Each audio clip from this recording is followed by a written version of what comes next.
বিসমিল্লাহির প্রিয় ভিউয়ার্স, আমি মোহাম্মদ সাইফুল ইসলাম। আমার এসআর সৌদি খেজুর বাগান জয়পুরহাট চ্যানেল পক্ষ থেকে সবাইকে জানাই শুভেচ্ছা ও স্বাগতম। দেখেন এখন যে গাছটি ক্যামেরা ধরছি, এই গাছটি আজওয়া গাছ। দেখেন এই গাছে বেশি বড় না, ছোট্ট একটি গাছ। মাত্র লাগানো হয়েছে 3 বছর 8 মাস হয়েছে। 3.5 বছর এবার ফলন আসছে, সামনে বারো আসছিল ইনশাল্লাহ।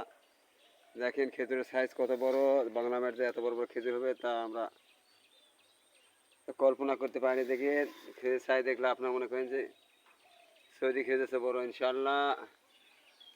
দেখেন ইনশাল্লাহ সৌদি খেজুর বড় বড় ইনশাল্লাহ। আর কিছুদিন মধ্যে দেখেন, তারপরে পাশে দেখেন একটি গাছ দেখা যাচ্ছে, এটা আজোয়া, এবার প্রথম ফলন আসছে।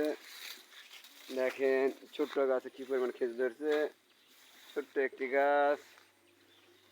দেখেন আজ এটা আজোয়া খেজুর, 3টি কাঁদি এসেছে। দেখেন বাংলা মাটিতে আজোয়া খেজুর প্রচুর ধরে ইনশাল্লাহ। দেখেন প্রথমবারে কি পরিমাণ ধরেছে, গাছের খেজুর সাইজ দেখেন কত বড় বড় ইনশাল্লাহ। এরকম এটা বীজের গাছ থেকে আমার তৈরি এগুলো। এরকম বীজের গাছ নিতে আপনারা যোগাযোগ করবেন 01766052018।